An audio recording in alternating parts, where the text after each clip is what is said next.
राम राम हरे हरे, हरे कृष्ण कृष्ण कृष्ण हरे हरे, हरे राम राम राम हरे हरे, हरे कृष्ण कृष्ण कृष्ण हरे हरे. हरे राम राम राम हरे हरे, हरे कृष्ण कृष्ण कृष्ण हरे हरे. हरे राम राम राम हरे हरे, हरे कृष्ण कृष्ण हरे हरे. पुंडलिक वरदहर विठ्ठल श्री ज्ञानदेव तुकाराम, पंढरीनाथ भगवान की जय. माऊली ज्ञानेश्वर महाराज की जय. जगद्गुरु तुकाराम महाराज की जय. गुरुदेव दत्त बजरंगबली की जय. सब संतन की जय. जय जय रघुवीर समर्थ.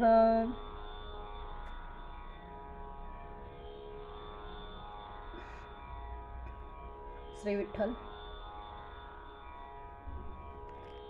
गुरुर्ब्रह्मा गुरुर्विष्णू गुरुर्देव महेश्वरा, गुरु साक्षात परब्रह्म तस्मै श्री गुरुवे नमः. वक्रतुंड महाकाय सूर्यकोटि समप्रभ, निर्विघ्नं कुरु मे देव सर्वकार्येषु सर्वदा. मनोजेवं मारुततुल्यवेगं, जितेन्द्रियं बुद्धिमतां वरिष्ठं, वातात्मजं वानरयुद्धमुख्यं श्रीरामदूतं शरणं प्रपद्ये. समचरणसरोजं सान्द्रनीलाम्बुधामं, जगन्विहितपाणि मण्डनं मण्डनानां, तरुणतुलसीमाला कन्धरं कञ्जनेत्रं, सदयधवलहासं विठ्ठलं चिन्तयामि. श्री विठ्ठल. जय जय रघुवीर समर्थ. श्रीमद दासबोध दशक दुसरा मूर्ख लक्षण नाम, समास 9वा विरक्त लक्षण श्रीराम समर्थ. बघा, याच्या अगोदर कुठला दिला? सद्विद्या निरूपण. याच्या अगोदर कुठला दिला समास? 8वा समास कुठला होता? तर सद्विद्या.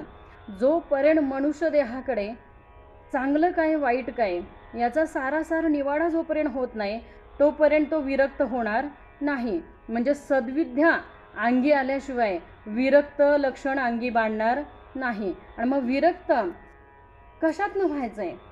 तर बघा, समर्थांनी फार सुंदर सांगितलंय. हरिभक्त विरक्त. विरक्त कोण होतो? तो जो हरीचा भक्त असतो तोच फक्त विरक्त होत असतो. आता विरक्त कशातनं व्हायचं आहे? विरक्त लक्षण दाखवले हो. बघा, ज्याच्या अंगी सद्विद्या आहे आणि जो साराचा निवाडा करतो. बघा, अविद्या आणि कुविद्या किंवा अविद्या आणि सद्विद्या हे ज्याला समजतं तो विरक्त असतो. मना कल्पना विषयी, मना कल्पना काय करतो? स्फुरे विषयी अविद्या.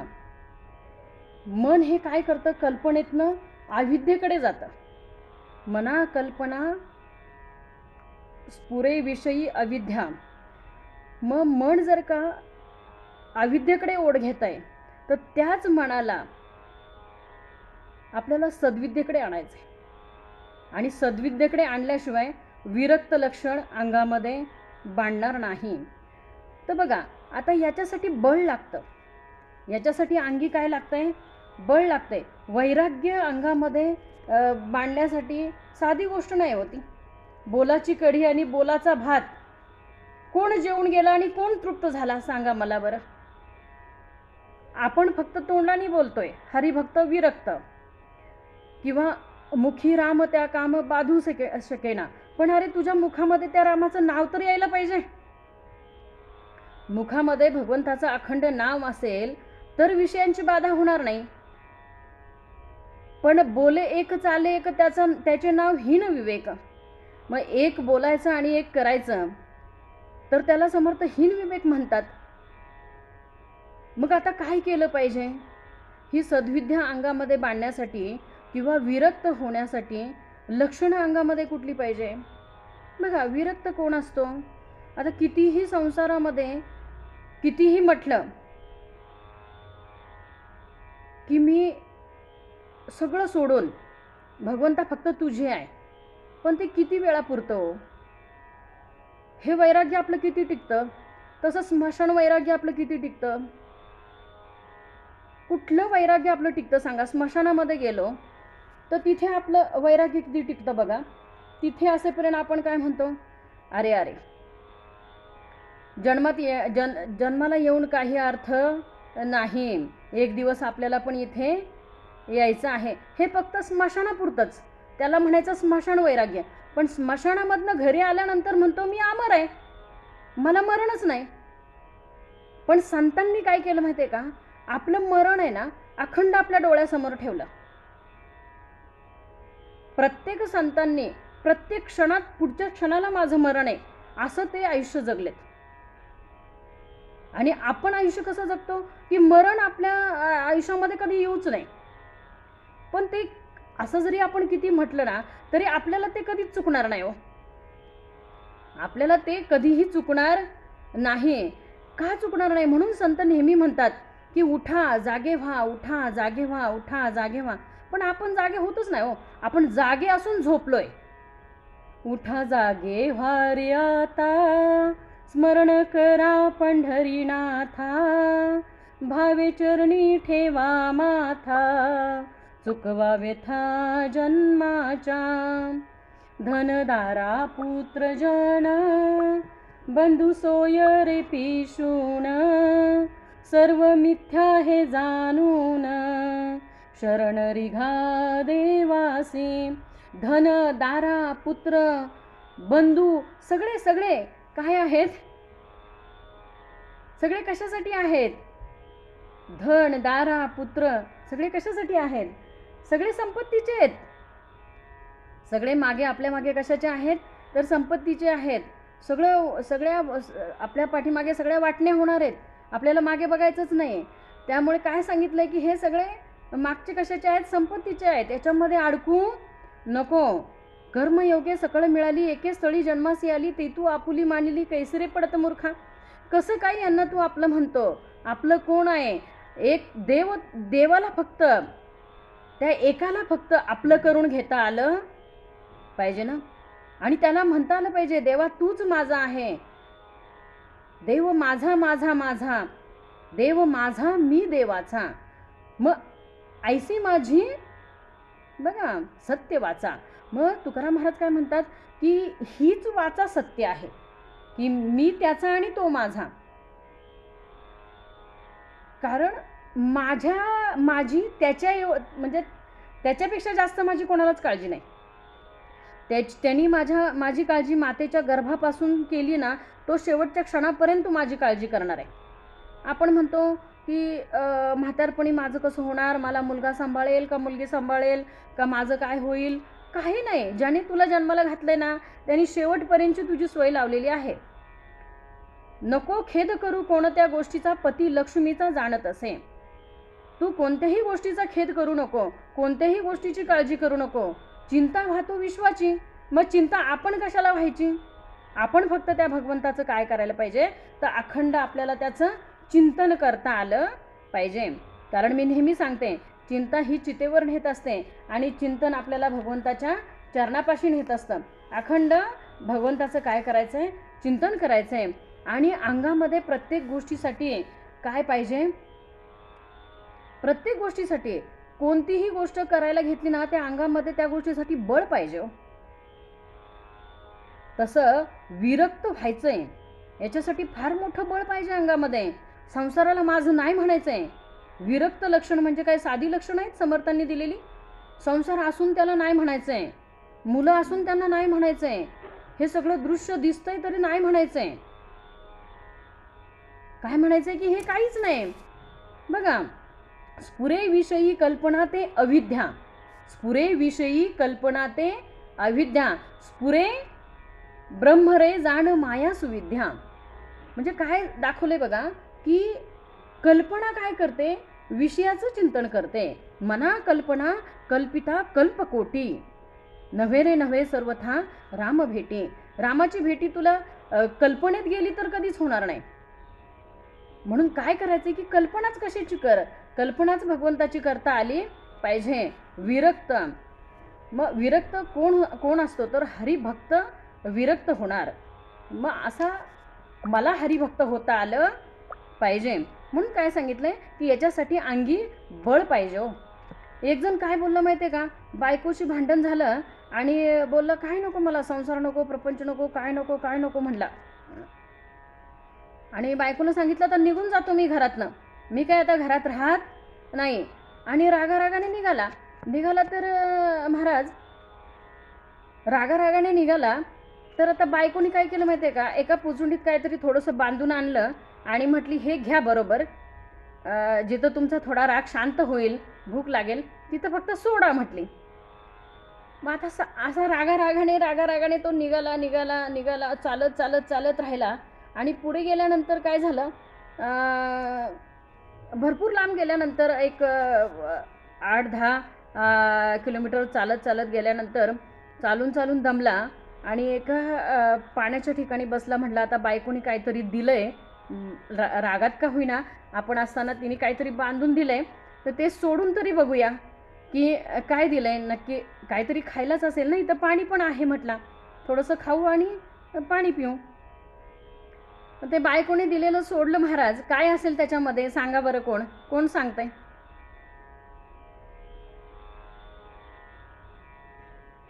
कोण सांगतंय काय असेल? कल्पना करा, विषय कल्पनेचा चालू आहे. कल्पना करा की काय असेल. त्याच्या पत्नीने जे बांधून दिलं होतं त्याच्यामध्ये काय असू शकतं,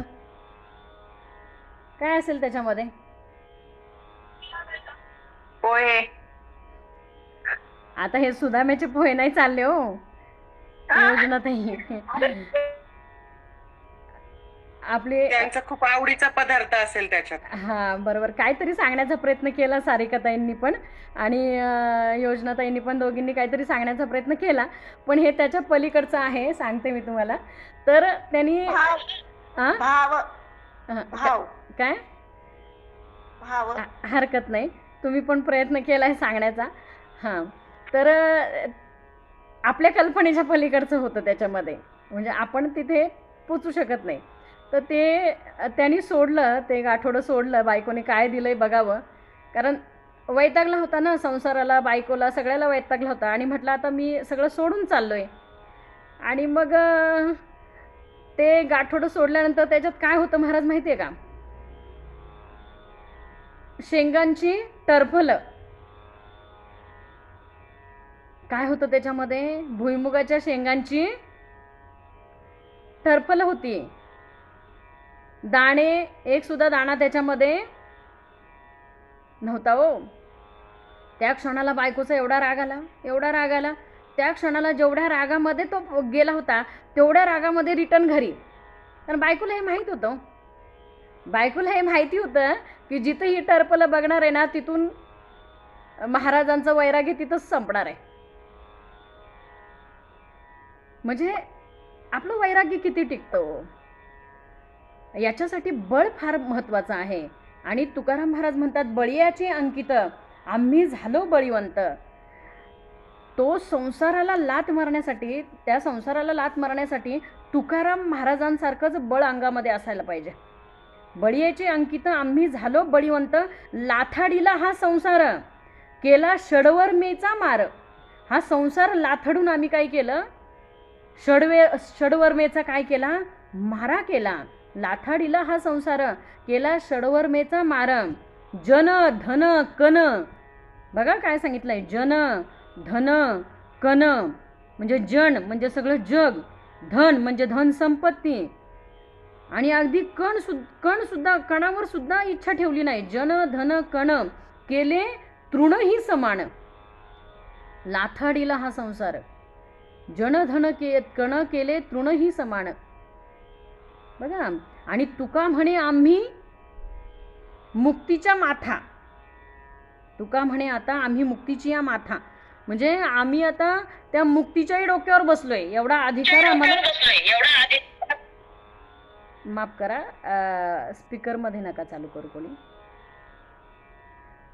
तर आम्ही आता मुक्तीच्या माथे डोक्यावर बसलोय असं तुकाराम महाराज म्हणतात. तुका म्हणे आता आम्ही मुक्तीची या माथा, म्हणजे अधिकार केवढा आहे. हा अधिकार श्रेष्ठ आहे. ज्या वेळेला देहामध्ये वैराग्य उत्पन्न होतं, आणि वैराग्य असं सहज येत नाही हो. वैराग्य किंवा विरक्ती अशी सहज कोणाला प्राप्त होत नाही. विरक्ती प्राप्त होण्यासाठी आधी तो संसार तापे तापला पाहिजे. संसार तापे बहुतापलो मी. समर्थ म्हणतायत संसार तापे बहुतापलो मी, कारुण्य सिंधू मज सोडविसी. काय सांगितलंय की भगवंता या संसारामध्ये मी इतका तापलोय की तूच करुणेचा सागर आहेस, तूच कारुण्य सिंधू आहेस, आणि तूच मला याच्यातून काय करशील तर सोडवशील. कारण मी काय झालोय आता संसार तापाने बहुतापलो मी. आणि हे संसाराचे ताप किती आहेत हो. हे संसाराचे त्रिविध ताप आहेत. 3 ताप आहेत, आदिभौतिक, आदिदैविक आणि आध्यात्मिक. मग हे 3 ताप जर का बघितले तर ह्या 3 तापातनं जर का मनुष्य तापून पोळून निघाला ना सोलपून, तर तो परत मागे कधी बघत नाही. कारण आधी आध्यात्मिक ताप हे देहातले दाखवले, आदिदैविक ताप हे तुमच्या पूर्वकर्माचे पूर्वजन्माचे दाखवले. पूर्वजन्माचं काय संचित असेल ते आपण घेऊन आलो असेल, ते आपल्या वाट्याचे भोग असतील, ते आदिदैविक दाखवले. आणि आदिभौतिक म्हणजे आपल्याला ह्या दृश्य विश्वातनं झालेले ताप, याला आपण आदिभौतिक म्हणायचं. मग दृश्य विश्वातनं ताप म्हणजे काय की एखाद्याचा ॲक्सिडेंट होणं, किंवा कुठे ठेच लागणं, किंवा कुत्रं चावणं, किंवा काय म्हणजे बैलांनी येऊन मारणं, किंवा अगदी काय ह्या अशा दृश्य विश्वाकडनं होणारे जे ताप आहेत त्याला आदिभौतिक म्हणायचं. आणि जे आपल्या पूर्वकर्माने येणारे ताप आहेत त्याला आदिदैविक म्हणायचं. आणि जे आपल्या देहातनं उत्पन्न होणारे ताप आहेत त्याला आध्यात्मिक म्हणायचं. मग आध्यात्मिक ताप म्हणजे कुठले दाखवले, खरूज, नायटाप, ते समर्थांनी आता पुढे पुढे खूप अख्ख्या दासबोध ग्रंथामध्ये सगळं हेच भरलेलं आहे तत्त्वज्ञान. ते किती आध्यात्मिक ताप, हे सगळे ताप आपल्याला एक एक अख्खा समास आहे. आध्यात्मिक तापाचा अख्खा समास आहे, आदिदैविक तापाचा अख्खा समास आहे, आदिभौतिक तापाचा अख्खा समास आहे. सगळे हे एक एक समास घेतलेले आहेत समर्थांनी. त्यामुळे पुढे हे सगळे येणार आहे. खरूज, खवडे, पुळ्या, नारू वगैरे वगैरे हे सगळे देहातले जे ताप आहेत ना, हे सगळे पुढे समर्थ देणार आहेत आपल्याला. मग या त्रिविध तापातनं जो तापून निघतो, जो त्रिविध तापे तापला, जो संसार दुःखे दुखावला, तोची एक अधिकारी झाला परमार्थासी. मग परमार्थाला अधिकारी कोण होईल, तर तो संसारातनं जो तापून निघेल, त्रिविध तापातनं जो तापून निघेल, तो परत मागे फिरणार नाही. नको नको म्हणून नको नको म्हणा गुंतू माया जाळी, काळ आला जवळी ग्रासावया. काळाची उडी कधी पडेल सांगता येणार नाही. पुढच्या क्षणाला आपण आहोत की नाही हे आपल्याला माहीत नाही. म्हणून आहे आहे आहे ही घडी मला सार्थकाची करता आली पाहिजे. म्हणून काय सांगितलंय, घडीने घडी सार्थकाची करावी आणि सदा संगती सज्जनाची धरावी. अखंड सज्जन संगत असेल. बघा, आपण एखाद्या सज्जनाची संगत धरली तर त्या आपल्या वागण्याने त्या सज्जनाला दोष लागू नये असं आपलं वागणं असावं. नाही तर काय होतं की त्याचा गुण आपल्याला लागण्यापेक्षा आपला वाण त्याला लागला तर ते चुकीचं होईल. त्याच्यामुळे सज्जनाकडनं चांगले गुण घेता आले पाहिजे. मग बघा काय सांगितलं इथे समर्थांनी, जय जय रघुवीर समर्थ श्रीमत दासबोध.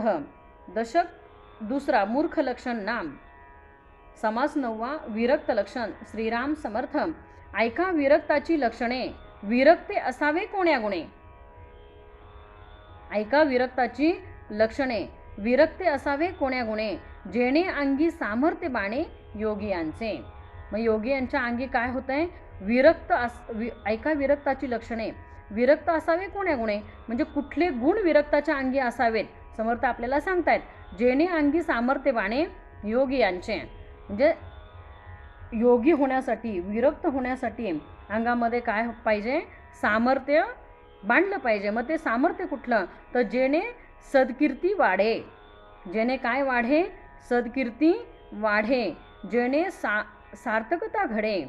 जेणे करिता महिमा चढे विरक्तासे. जेणे सत्कीर्ती वाढे. मग बघा, मरावे परी कीर्तिरूपी उरावे ना. मरायचंय प्रत्येकाला हो, पण मेल्यानंतर लोकांनी आपल्याला बरं झालं, भूमीचा भार कमी झाला असं म्हणू नये हो. त्यासाठी तसं आपलं वागणं पाहिजे. दुसऱ्याच्या अंतरी लागेल धक्का ऐसी वर्तणूक करू नका समर्थ म्हटले. का वर्तणूक करू नका? कारण प्रत्येकाचं बघा, प्रत्येकाच्या अंतरी भगवंत आहे असं जर का तू पाहिलं तर तू दुसऱ्याचं अंतःकरण दुखवणारच नाही ना. मी त्याला जर का प्रत्येकाच्या अंतरी पाहिलं तर मी त्याचं अंतःकरण दुखवणार नाही, पण मी त्या भगवंताला तिथं पाहत नाही. मी दुसऱ्याकडे पाहताना त्याचे दोष गुण पाहते. हा माझ्यातला दोष आहे, आणि तो माझ्यातला दोष जाण्यासाठी अखंड मला काय करायला पाहिजे? तर भगवंताशी एकनिष्ठ राहता आलं पाहिजे. ज्याच्या अंगी जो सर्व गुण संपन्न आहे त्याच्याशी मला जर का एकरूप मी त्याच्याशी झाले तर त्याचे गुण मला नक्की माझ्या अंगी येणार आहेत. म्हणून काय सांगितलं? येणे जेणे सार्थकता घडे, जेणे करिता महिमा चढे विरक्तासे. मग पुढे सांगितलंय जेणे परमार्थ फावे. फावे म्हणजे जेणे परमार्थ काय होईल? वाढेल, फोपावे. फावे म्हणजे फोपावे. जेणे परमार्थ वाढेल, जेणे परमार्थ फावे, जेणे आनंद हेलावे, जेणे विरक्ती दुणावे विवेके सहित. विरक्त असावा, पण तो कसा? विवेक पण पाहिजे. नुसताच विरक्त नको. इथं फार सुंदर उदाहरण आहे, मी नेहमी देत असते की विरक्ती आली पण विवेक नाही. विरक्ती आली की घर नको, दार नको, संसार नको, प्रपंच नको, मुलं नको, बाळ नको, काय नको, आता मी निघून जातो आणि मी संन्याशी होतो, अशी विरक्ती आली. पण विरक्ती आली पण त्याबरोबर त्या विरक्तीबरोबर विवेक नसेल तर, सारासार विचार करण्याची बुद्धी पात्रता नसेल तर ती विरक्ती टिकून राहील का? नाही टिकून राहणार. मग हा काय करतो? विरक्ती आली आता काहीच नको, मग संन्याशी होऊन निघून जातो घराबाहेर. आणि संन्याशी होऊन निघून गेला, जंगलामध्ये राहिला, जंगलामध्ये झोपडी बांधली. झोपडी बांधल्यानंतर तिथं आता विरक्ताचं संपत्ती काय असते? फक्त एक लंगोटी असते. नेहमी सांगत असते मी हा दृष्टांत. मग जो विरक्त झाला, जो संन्याशी झाला, त्याची फक्त संपत्ती एक लंगोटी आहे. आता तीच एक लंगोटी जी होती तीच उंदराने कुरतडली. आता म्हटलं उंदराचा बंदोबस्त करायला मांजर आणलं पाहिजे, कारण इथं उंदीर आहे. मग त्यांनी मांजर आणलं. आता ते मांजर आणल्यानंतर त्या मांजराची काळजी पडली त्याला, ह्याला दूध कुठनं आणायचं? मग आता गाय आणली पाहिजे. मांजराला दूध पाहिजे म्हणून गाय आणली पाहिजे ना महाराज. आता मांजराला दूध पाहिजे म्हणून गाय आणली, पण आता गाईचं शेणपाणी करायला कोण पाहिजे? गाईचं शेणपाणी कोण करायला पाहिजे? आता महाराज तुम्हीच सांगा. गाईचं शेणपाणी करायला कोण पाहिजे? बाई पाहिजे. मग बाई पण आणली. मग आता त्या जंगलामध्ये निघून गेला, विरक्ती आली होती पण विवेक नव्हता. जंगलामध्ये निघून गेला की मला आता काय नको, संसार नको, प्रपंच नको, काय नको. पण जंगलामध्ये गेल्यानंतर तिथं सुद्धा संसार थाटलाय ना. म्हणजे हा संसार सुटलाय का? म्हणून ह्या संसारातनं सुटायचं असेल ना महाराज, तर फक्त काय पाहिजे की विवेक पाहिजे. जागरूक काय पाहिजे? विवेक पाहिजे. जेणे सुख उचंबळे, जेणे सद्विद्या ओळे, जेणे भाग्यश्री प्रबळे मोक्ष सहित. काय सांगितलंय? जेणे सुख उचंबळे, जेणे सद्विद्या ओळे, जेणे भाग्यश्री प्रबळे मोक्ष सहित. इथे परमार्थात आल्यानंतर काय सुख आहे हो, जो येतो ना त्याला कळतं इथं काय सुख आहे. मी सुद्धा अगोदर वारीला जाणाऱ्या लोकांविषयी मला पण वाटायचं, अरे कशाला हे घरदार सोडून असे चालत देहाला एवढे कष्ट घेत का बरं जात असतील एवढे चालत पंढरपुरापर्यंत? बापरे, आणि पंढरपुरापर्यंत चालायचं असं मलाही वाटायचं. पण ज्या वेळेला प्रत्यक्ष आपण तो अनुभव घेतला त्यावेळेला कळलं, काय कळलं की हा सुख सोहळा स्वर्गी नाही. त्यावेळेला काय कळलं आपल्याला महाराज की हा सुख सोहळा आपल्याला स्वर्गामध्ये प्राप्त होणार नाही. एवढा सुख सोहळा आहे. कारण प्रत्येक देह समोर बघितला तर तो माऊली आहे. प्रत्येक देह समोर बघितला तर तो माऊली आहे. माऊली माऊली माऊली माऊली माऊली करत बघा, कुठल्याही वयाचा असू दे, कुठल्याही जातीचा असू दे, कुठल्याही कशाचा असू दे, माऊली माऊली माऊली. माऊलीशिवाय मुखामध्ये दुसरा शब्द नाही ना. अगदी कोणी कोणाच्या पाया पडतंय हो, तिथं मान नाही, मी मोठा आहे, मी बारीक आहे, मी अमुक आहे, काय नाही काय नाही. कोणी कोणाच्या अगदी 80 वर्षाचे आजोबा आपल्या पायाला हात लावतात, पाया पडतात. किती केवढं ते, बाप रे. तो सुख सोहळा ना खरंच कुठेच नाही. म्हणून प्रत्येकाने वारीला येण्याचा अट्टहास करा.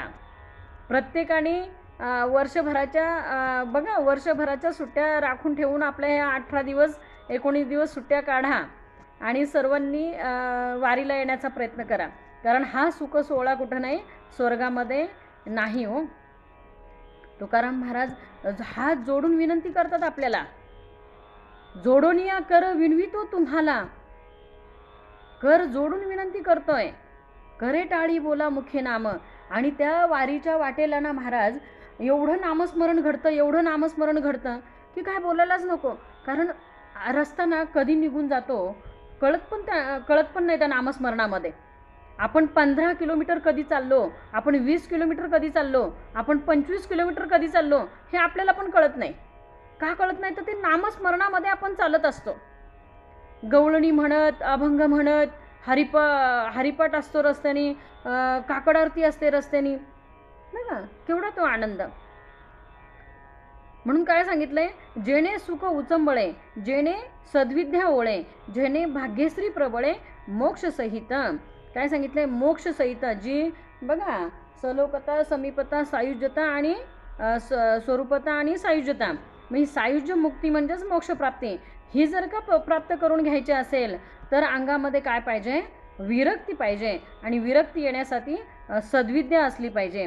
मनोरथ पूर्ण होती, सकळ कामना पुरती, मुखी राहे सरस्वती, मधुर बोलता. बघा, काय जातंय ओ गोड बोलायला, पण तेवढं पण आपल्याच्याने होत नाही. मुखी राहे सरस्वती, मधुर बोलता. शरद महाराज काय सांगितलंय, दादा 2 दिवस कुठे गेलेत, काल नाही, आज नाही, कल्पना वहिनी पण दिसत नाही. मुखी राहे सरस्वती, मधुर बोलता. मधुर जर का बोलणं असेल तर मुखावर काय असते, अखंड सरस्वती असते. पण तेवढं आपल्याच्याने होत नाही हो. मधुर बोलणं होतंय का? दुसऱ्याच्या अंतरी लागेल धक्का. मगाशी सांगितलं, ऐसी वर्तणूक करू नका. का करू नका तर दुसऱ्याला चिमटा काढला तर जीव कसा होतो, कसा होतो जीव, कासावीस होतो ना. दुसऱ्याला आपण सहज चिमटा काढतो, पण जीव कोणाचा कासावीस होतो, ज्याला आपण चिमटा काढला त्याचा जीव कासावीस होतो. मग समर्थ काय म्हणतात, दुसऱ्याचा चिमटा काढला, जीव आपणाचा चिमटा घेतला, जीव कासावीस झाला. आपणापासून दुसऱ्याला राखीत जावे. आपल्याला चिमटा काढला तर जीव कसा होतो, कासावीस होतो. मग दुसऱ्याला काढल्यावर कासावीस होणार नाही का? मग आपल्यापासून दुसऱ्याला काय करायचं आहे तर मी आत्ता त्याच्या ठिकाणी आहे असं करून मला प्रत्येक वेळेला वागता आलं पाहिजे. म्हणून काय सांगितलं आहे की अरे म्हणता का रे. बघा, आपण साधं उदाहरण घेऊ की एखाद्याला आपण आहो म्हटलं तर तो समोरचं काय म्हणेल आदराने, का हो, बोलण्यासारखंच उत्तर येणार आहे ना. आपण आहो म्हटलं तर तो समोरचा का हो म्हणणार आहे, आणि आपण आरे म्हटलं तर तो पण का रे म्हणणार आहे. मग आपण काय बोलायचंय हे पहिलं आपल्यापाशी आहे. म्हणून काय सांगितलंय, मनोरथ पूर्ण होती, सकळ कामना पुरती, मुखी राहे सरस्वती, मधुर बोलता. सगळी मनोरथ पूर्ण होणार आहेत. जी आता आपल्या मनामध्ये सगळे मनोरथ आपण जे मनामध्ये धरले ना, माझे मनोरथ पूर्ण करी देवा, केशवा माधवा नारायणा, माझे मनोरथ पूर्ण करी देवा. मग आता माझं मनोरथ काय आहे, नाही नाही मज अनिक सोयरा. मला भगवंता तुझ्याशिवाय दुसरा सोयराच नाही. न करी अव्हेरा पांडुरंगा. मला तू असं दूर लोटू नको भगवंता, मला तू असा बाजूला करू नको भगवंता, कारण मला माझा सोयरा तू, धायरा तू, माझा बाप तू, माझी माय तू, सगळा बंधू सखा सोयरा सगळा कोण आहे, माझा पांडुरंग आहे. तर एकट्याच्याच ठिकाणी मला सगळी नाती बघता आली पाहिजे. म्हणून काय सांगितलंय पुढे बघा, याच्यामध्ये ना ह्या अभंगामध्ये शेवटचं चरण फार सुंदर आहे.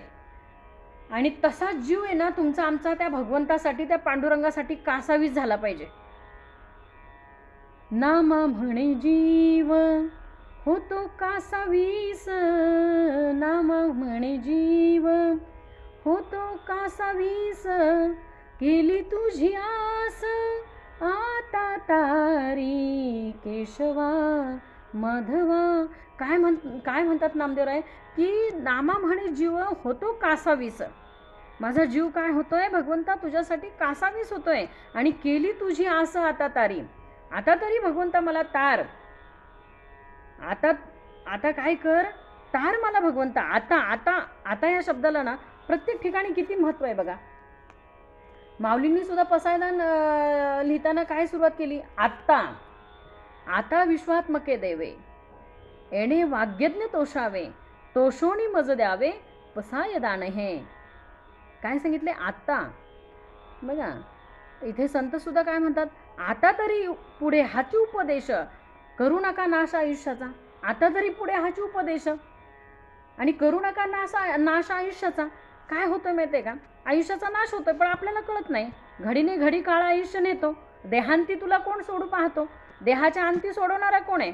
मग अंती सोडवणारा जर का भगवंत यावा असं वाटत असेल तर मला अखंड काय करायला पाहिजे, तर त्याचंच चिंतन करायला पाहिजे, भगवंताचंच चिंतन करायला पाहिजे. हरिविन कोणी नाही सोडविता, पुत्र बंधुकांचा संपत्तीचे. मग त्या संतांना, त्या भगवंताला हे जन बुडताना बघवलं नाही हो. म्हणून तर तुमच्या आमच्यासाठी हा दासबोध आहे, तुमच्या आमच्यासाठी गाथा आहे, तुमच्या आमच्यासाठी ज्ञानेश्वरी आहे. हे सगळं आपल्यासाठी ठेवलेलं आहे. आणि याच्यातनं फक्त आपण वाचून बोलून सोडून द्यायचं नाही, तर हे आपल्या आचरणात आलं पाहिजे. आचरणात येण्यासाठी काय करायचं आहे, तर अखंड संतांचे विचार आत्मसात करता आले पाहिजे. मनोरथ पूर्ण होती, सकळ कामना पूर्ती, मुखी राहे सरस्वती, मधुर बोलता. हे लक्षणे श्रवण कीजे, आणि सदृढ जीवी धरिजे, तरी मग विख्यात होईजे भूमंडळी. मग ही लक्षणं जर का जीवामध्ये सदृढ धरली तर काय होणार आहे, तर या भूमंडळामध्ये आज बघायला गेलं तर 400-450 वर्ष झाले तरी आपण समर्थांचं नाव काढतोय की नाही. आज तुकाराम महाराजांचं नाव निघतंय, चंद्र सूर्य असेपर्यंत आपण शिवाजी महाराजांचं नाव काढणार आहे, आपण संभाजी राजांचं नाव काढणार आहे. धर्मवीर संभाजी, छत्रपती शिवाजी महाराज, धर्मवीर संभाजी महाराज. मग आज काय केलं, शेवटपर्यंत धर्माचं रक्षण केलं. शेवटपर्यंत काय केलं, धर्माचं रक्षण केलं. किती पण देहाला हाल झाले, ते सगळे हाल सोचले पण धर्म बदलला नाही ना. बघा हो, हाथी घोड़े तोप तलवारे ये तो तेरी सारी है, पर जंजीरों में जकड़ा मेरा राजा अब भी सबसे भारी है. काय म्हटले ते कवी कलेश की तुम्ही त्याला साखळदंडामध्ये अडकवलाय ना, तरी सुद्धा तुम्हाला सगळ्यांना तो आत्ता सुद्धा भारी आहे. का भारी आहे, तर तेवढं मानसिक बळ आहे हो, की माझा धर्म काही झालं तरी मी सोडणार नाही. म्हणून काल सुद्धा आपल्याला शेटे महाराजांनी पण सांगितलं काय, की बाबा रे, आपल्याला त्या लोकांनी जे केलं ना, की धर्म विचारून आपल्या लोकांना मारलं, तर आपण तसं करू शकत नाही, कारण आपल्या वृत्तीतच नाही. आपण झुरळ सुद्धा मारणार नाही, कारण आपल्याला तेवढं आपण काय करू माहिती आहे का, ती झुरळ पाल दिसली ना, तिला कशीबशी अशी घेऊन आपण घराबाहेर टाकण्याचा प्रयत्न करू, पण मारण्याची इच्छा होणार नाही, कारण तिला चालवणारा पण माझा भगवंत आहे. मुंगीपासून ब्रह्मादिकापर्यंत प्रत्येक जीवाला चालवणारा माझा भगवंत आहे. मग मी त्याला कसं मारू. आज ती चालतीये म्हणजे तिला चालवणारा कोणतरी आहे ना, त्या झुरळ चालतंय म्हणजे त्याला पण चालवणारा कोणतरी आहे ना. आपल्याला सांगितलं मागे पण 83,99,999 योनी सगळं भगवंतांनी निर्माण केलेलं आहे, आणि 84वा मनुष्य देह. मग या प्रत्येक योनीमध्ये सर्वांना चालवणारा तो भगवंत आहे. मग त्या झुरळाच्या अंतरी पण मला तो दिसला पाहिजे. विंचू सर्प नारायण, विंचवाच्या अंगी पण मला तो भगवंत दिसला पाहिजे, त्या सर्पाच्या अंगी पण दिसला पाहिजे. पण आपण एवढं अर्धवटच श्रवण करतो महाराज, माहिती आहे का शंकर महाराज, आपण हे अर्धवट श्रवण करतो. विंचू सर्प नारायण आणि एवढंच घेऊन आपण घरी जातो. आता विंचू सर्प नारायण एवढंच श्रवण केलं आणि घरी गेली. आता घरी गेल्यानंतर नेमका विंचू घरात निघाला. श्रवण केलं होतं विंचू सर्प नारायण. आता घरात गेल्यानंतर ते विंचू दिसला म्हणले, आता सांगितलंय श्रवणात मी ऐकलंय की विंचू सर्प नारायण, मग आता त्याला नमस्कार केला पाहिजे ना. त्याच्या अंतरी जर का माझं नारायण आहे तर त्या विंचूला मला जाऊन नमस्कार केला पाहिजे. मग त्याला नमस्कार केल्यानंतर तो त्याचं कार्य सोडणार आहे का? त्याचं जो जे कार्य आहे ते तो सोडणार आहे का? त्यांनी दंश केल्यानंतर मग पुढचं अर्धवट राहिलेलं नंतर वाचलं. विंचू सर्प नारायण त्यासी वंदावे दुरून. काय सांगितलं? विंचू सर्प नारायण आहे पण त्याला वंदन कुठून कर? तर लांबून कर, त्याच्या जवळ जायचं नाही. म्हणून प्रत्येक देहामध्ये जरी भगवंत पाहिला तरी ती जाणीव आहे हो. ते सुद्धा समर्थ पुढे देणार आहेत आपल्याला.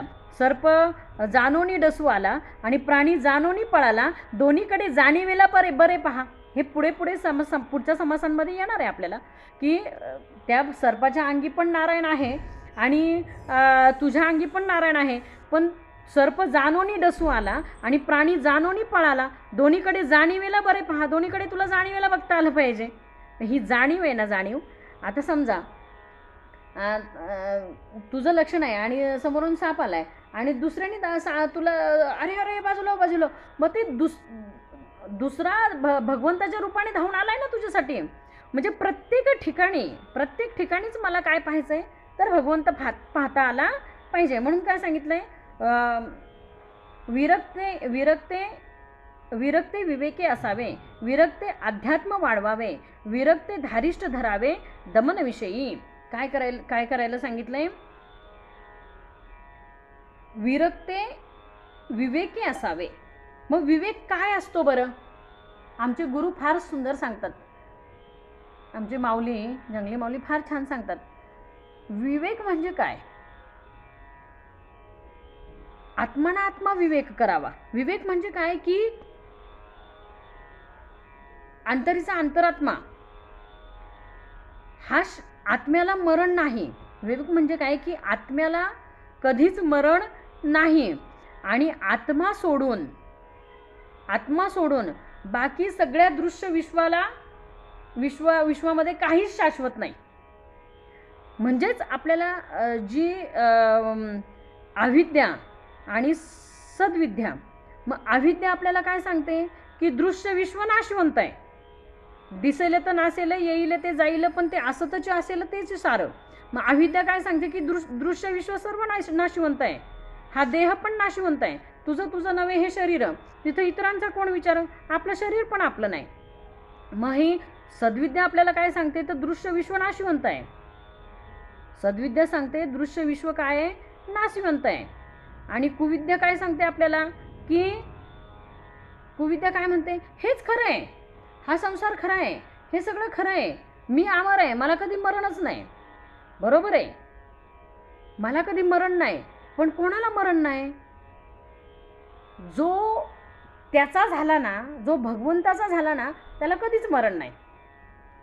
कारण त्याला कळलं, जो भगवंताचा झाला ना त्याला कळलं की आत्मा हा अमर आहे आणि मी शरीर नसून मी काय आहे तर मी अंतरीचा अंतरात्मा आहे. ह्या मीला जेव्हा आत्म्याचं अस्तित्व कळेल ना, अहम ब्रह्मास्मी हे जेव्हा ह्या मीला कळेल ना, तेव्हा त्याला कळतं की मला मरणच नाही. जाणारे फक्त देह, जाणारे फक्त काय? नाशवंत देह. जो आलाय तोच जाणारे. बघा, पण त्या देहातला जो अंतरीचा अंतरात्मा आहे तो येतो जातो दिसे ना, तो येताना पण दिसणार नाही आणि तो जाताना पण दिसणार नाही.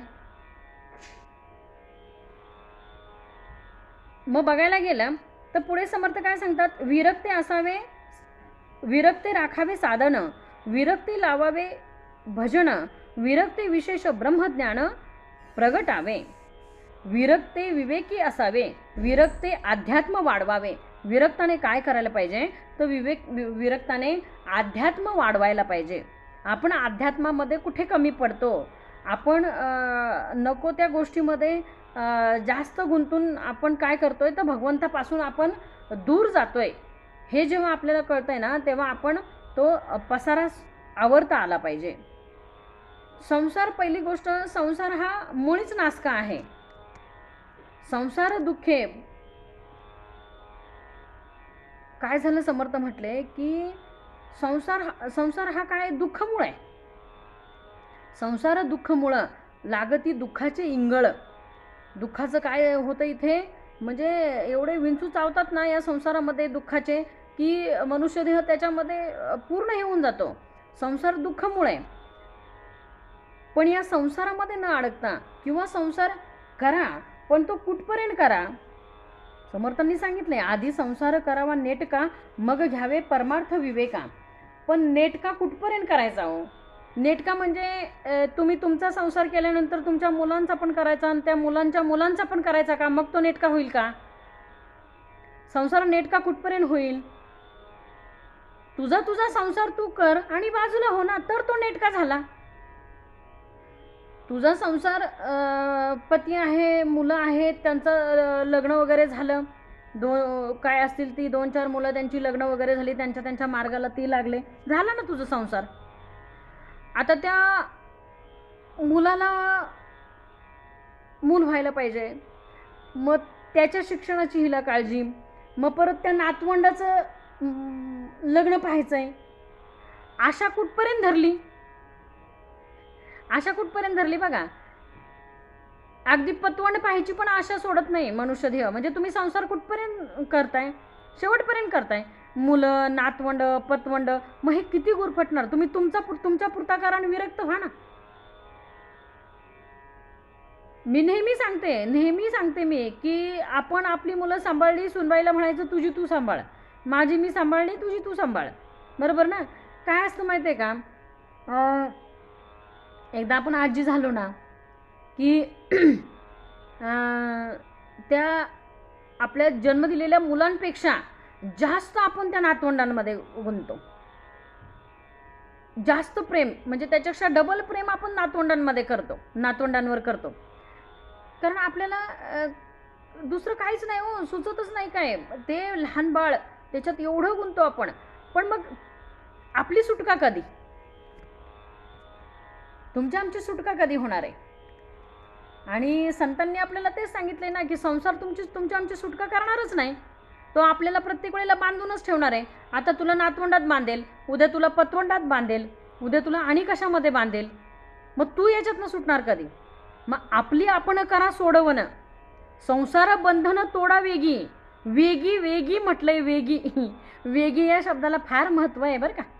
आपली आपण करा सोडवणं, संसार बंधनं तोडा वेगी तोडायची संसाराची बंधनं.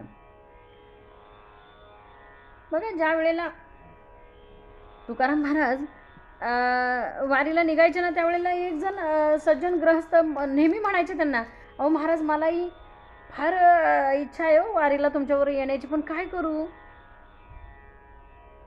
मी कशात अडकलोय तर संसारामध्ये अडकलोय. अगदी 60 वय झालं, वयाचं 60-65 वय झालं तरी माणूस म्हणतो नाही हो अजूनही आम्हाला परमार्थ करायला वेळ आमच्याकडे नाही. अहो आपण थोडा लांबचा विचार करा महाराज.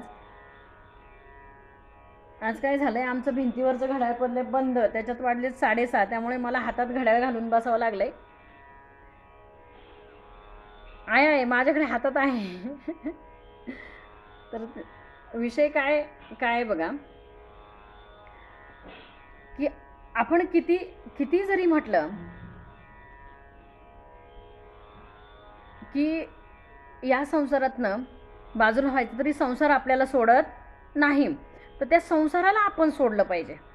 म्हणून ते जे ग्रस्त आहे ना ते म्हणायचे नाही हो नाही, मला यायची खूप इच्छा आहे तुमच्याबरोबर, काय करू. मग आता असं करता करता एक दिवशी काय झालं, तुकाराम महाराजांनी काय केलं, त्या झाडाला स्वतः त्या झाडाला मिठी मारली.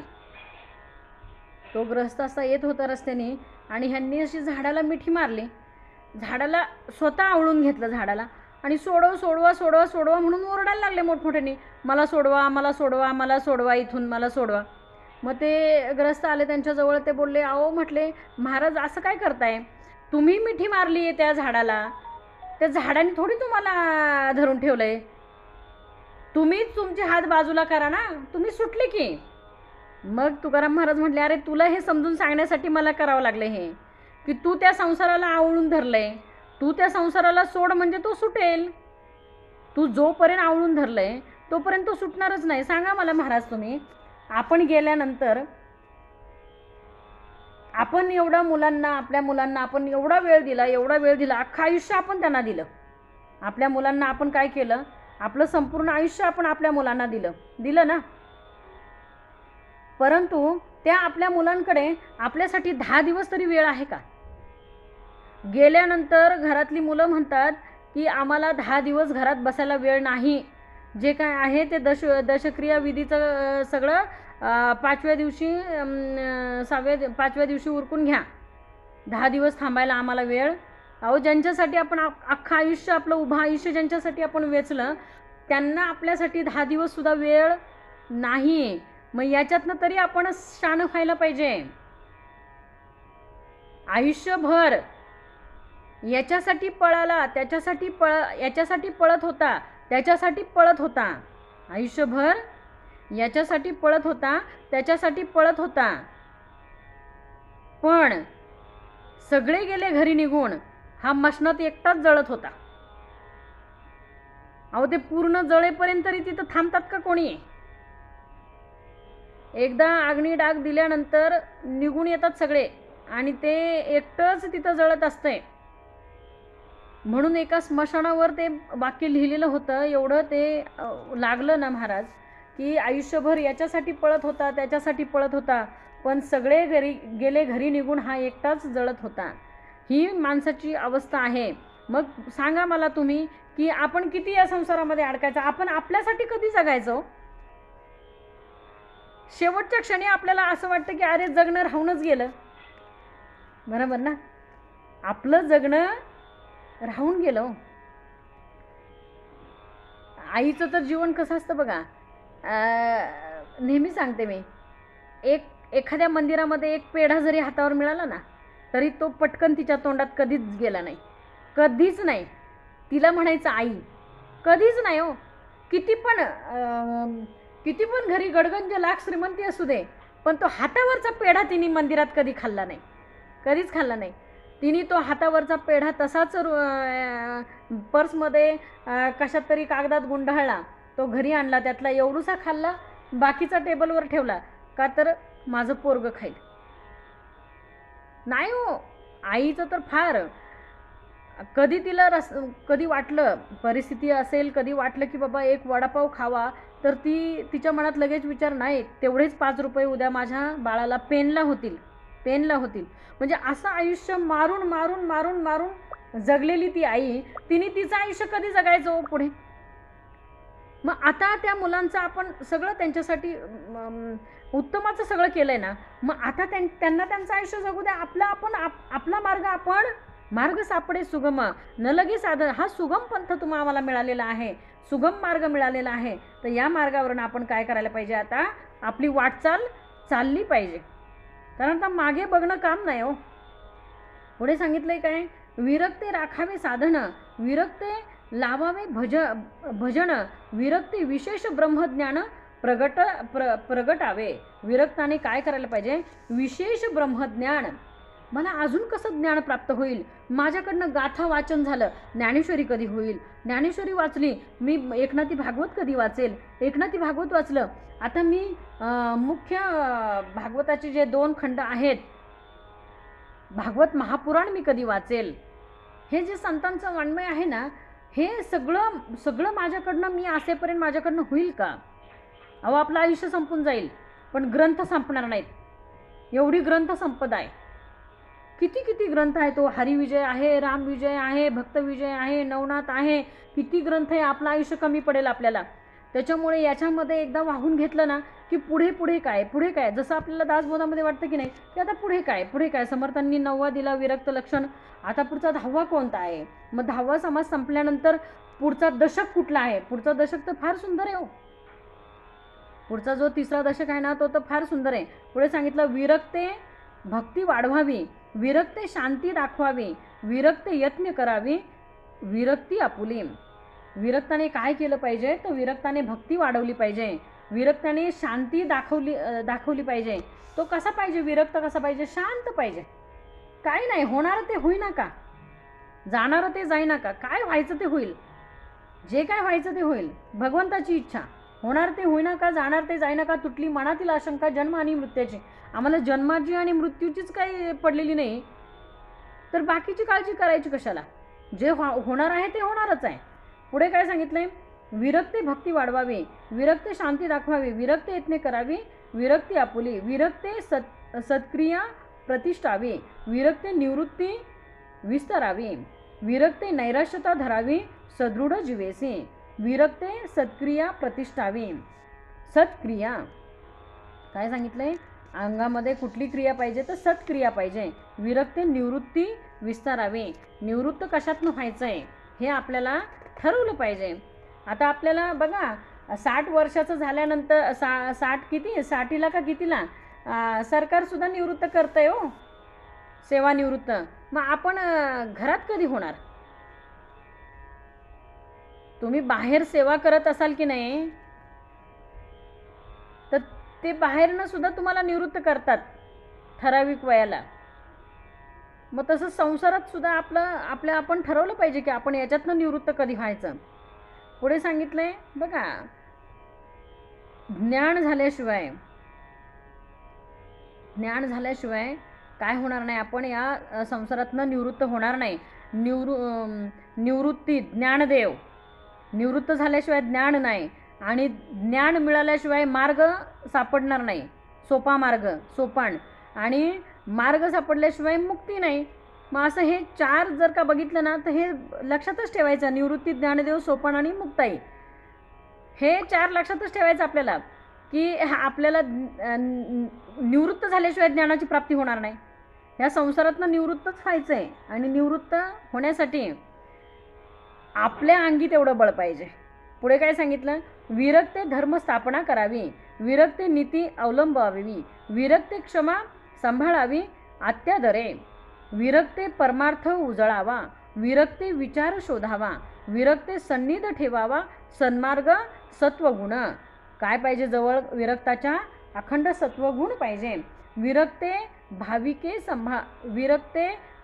सांभाळावी, विरक्ते प्रेमळे निववावी, विरक्ते साबडी नुपेक्षावी, शरणांगते. काय सांगितलंय, विरक्ते भाविके सांभाळावी. प्रत्येकाचं मन विरक्ताला सांभाळता आलं पाहिजे. विरक्ते असावे परमदक्ष, विरक्ते असावे अंतरसाक्ष. अंतरसाक्ष म्हणजे काय, की कायम विरक्ताने आत्मपरीक्षण करावं, पाहावे आपणासे आपण तया नाव आत्मज्ञान. प्रत्येक वेळेला आपण आपलं आत्मपरीक्षण करावं. दुसऱ्याच्या अंगी दोष बघण्यापेक्षा तो दोष आधी माझ्यामध्ये आहे का हे विरक्ताने बघता आलं पाहिजे. मला दुसऱ्याच्या अंगी जे दोष दिसतात ना ते पहिले माझ्यात आहेत का, माझ्यात आहेत म्हणून मला समोर दिसत आहेत. माझ्यात जर का तो दोष नसता तर मला पुढे दिसलाच नसता. माझ्यात आहे म्हणून तो दिसतोय पुढे. मी ज्या वेळेला दुसऱ्यामध्ये दोष पाहते ना त्यावेळेला लगेच माझ्या लक्षात आलं पाहिजे तो दोष माझ्याकडे आहे आधी, म्हणून मला तो पुढे दिसतोय. म्हणून काय सांगितलंय, विरक्ते असावे परमदक्ष, विरक्ते असावे अंतरसाक्ष. अखंड आतमध्ये बघता आलं पाहिजे, बाहेर न बघता. विरक्ते ओढावा कैपक्ष परमार्थाचा, विरक्ते अभ्यास करावा, विरक्ते साक्षप धरावा, विरक्ते वक्तृत्व उभारावा, मोडला परमार्थ, विरक्ते विमळ ज्ञान बोलावे, विरक्ते वैराग्य स्थवित जावे, विरक्ते नैराश्यता करावे समाधान, पर्वे करावी अचाट, लावावी भक्तांची थाट, नाना वैभव अचाट उपासना मार्ग. वैभवच काय विरक्ताचं, तर उपासना मार्ग हे विरक्ताचं वैभव आहे. हरी कीर्तने करावी, निरूपणे माजवावी, भक्ती मार्गे लाजवावी, निंदक दुर्जने. बघा काय सांगितलंय, काय सुंदर ओवी आहे. हरिकीर्तने करावी, निरूपणे माजवावे आणि भक्तिमार्गे लाजवावी निंदक दुर्जने. ही निंदक आणि दुर्जन आहेत ना, यांना भक्तिमार्गाने लाजवता आलं पाहिजे. आपला भक्तिमार्ग एवढा सरळ पाहिजे की आपली निंदा करणाऱ्याला पण लाज वाटली पाहिजे की अरे आपण यांच्याबद्दल काय बोलत होतो असं. बहुतांश करावे परोपकार, भलेपणाचा जीर्णोद्धार, पुण्यमार्गाचा विस्तार बळेची करावा. पुण्यमार्गाचा काय विस्तार केला पाहिजे. स्नान संध्या जपध्यान, तीर्थयात्रा भगवत भजन, नित्यनेम पवित्रपण आंतरशुद्ध असावे. काय सांगितले पुढे. दृढ निश्चयो धरावा, संसार सुखाचा करावा, विश्वजन उद्धारावा, सन्मार्ग मात्रे. विरक्ते असावे धीर. संसर्ग मात्रे. दृढ निश्चयो धरावा, संसार सुखाचा करावा, विश्वजन उद्धारावा, संसर्ग मात्रे. विरक्ते असावे धीर, विरक्ते असावे उदार, विरक्ते असावे तत्पर निरूपणाविषयी. विरक्ताने काय केलं पाहिजे. निरूपणामध्ये तत्पर असलं पाहिजे. विरक्ते असावा,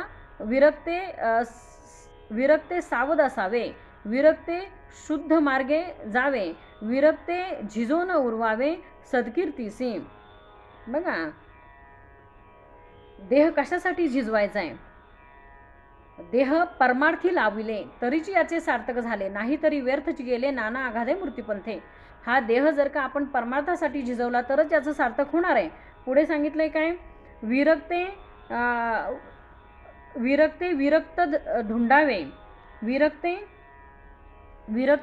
ढुंडावे, विरक्ते साधू ओळखावे, विरक्ते मित्र करावे, संत योगी सज्जन. विरक्ताने मित्र कुठले केले पाहिजे. साधू ढुंढळता आले पाहिजे, साधू ओळखता आले पाहिजे आणि विरक्त ढुंढळता आले पाहिजे.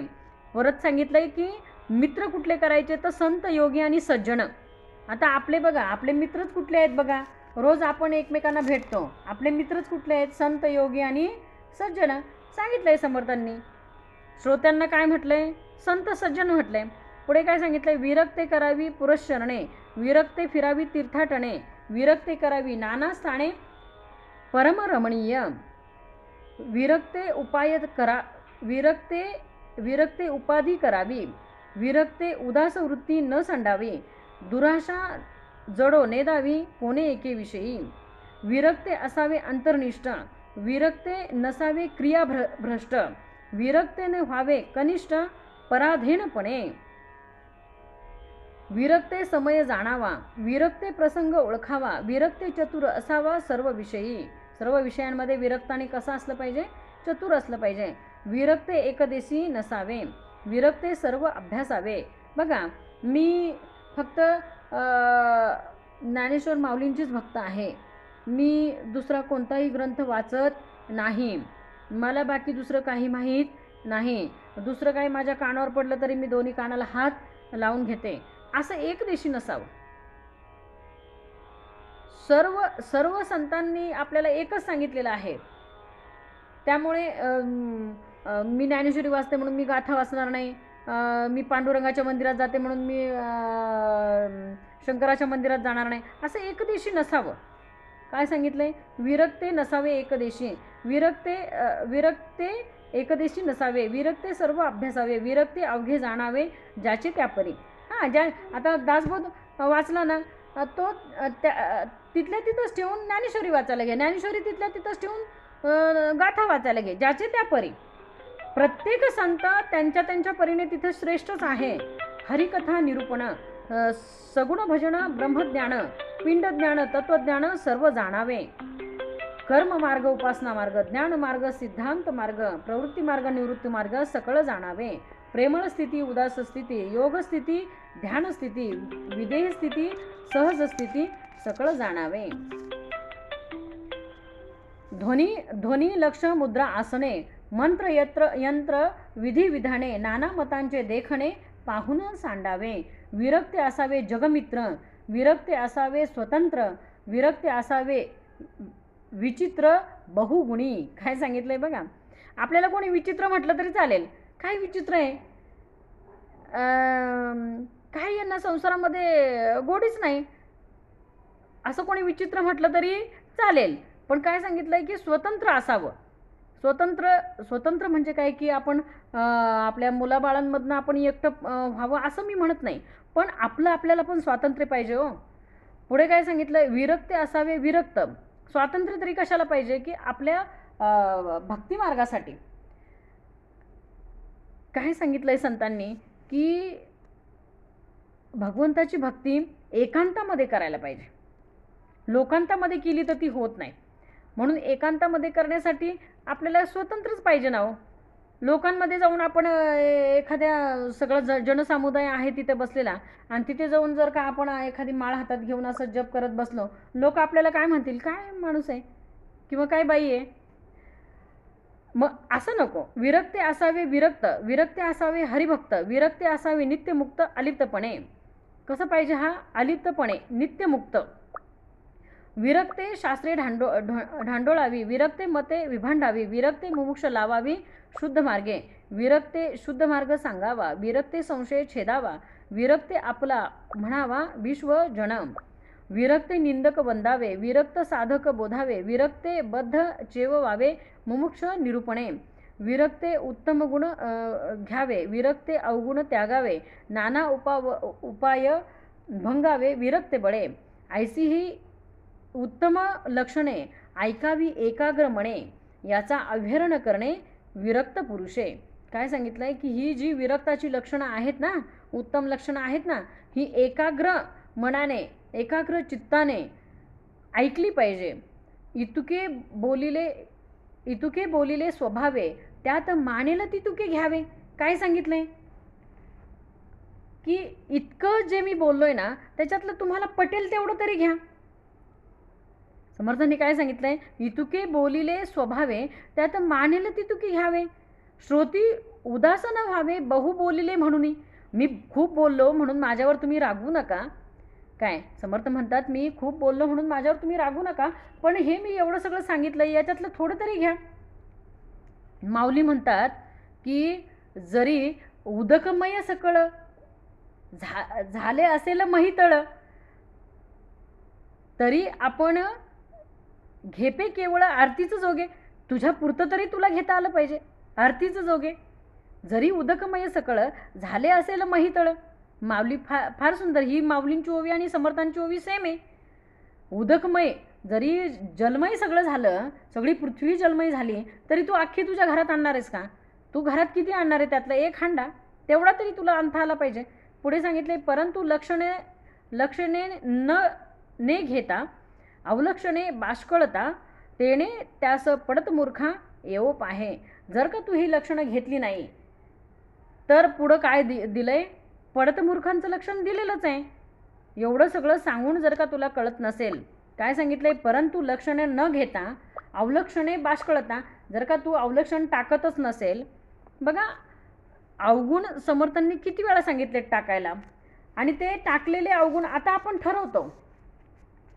ठरवतो की नाही, मी हा माझा अवगुण सोडणार, माझ्या देहामध्ये हा अवगुण आहे ना तो मी आता सोडणार आहे. मग असं आपण ठरवलं की अवगुण सोडणार, आणि तोच अवगुण पुन्हा घेतला ना तर संतांनी सांगितलंय ते ना श्वानाचं वमन भक्षण केल्यासारखं आहे. म्हणजे अवगुण आपण टाकला आणि परत तो जर का घेतला तर आपण आपली अवस्था श्वानापरी आहे. ते काय करते, उलटी करते आणि तेच परत तेच खाते.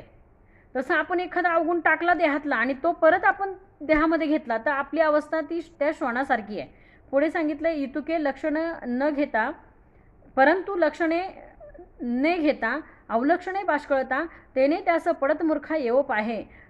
त्या पडत मूर्खांची लक्षणं पुढीले समासी निरूपण बोलिले असे सावधान होऊन ऐका. आता त्या पडत मूर्खांची लक्षणं आपल्याला पुढच्या समासामध्ये समर्थांनी सांगितलेली आहेत, तर ती सावधानपणे पुढच्या समासामध्ये आपल्याला ऐकता आली पाहिजे. आणि एवढं बोलून समर्थ इथं थांबतात. इति श्री दासबोधे गुरुशिष्य संवादे विरक्त लक्षण नाम समास 9. जय जय रघुवीर समर्थ. आता विश्वात्मके देवे येणे वाग्यज्ञ तोषावे, तोषोणी मज द्यावे पसाय दान हे.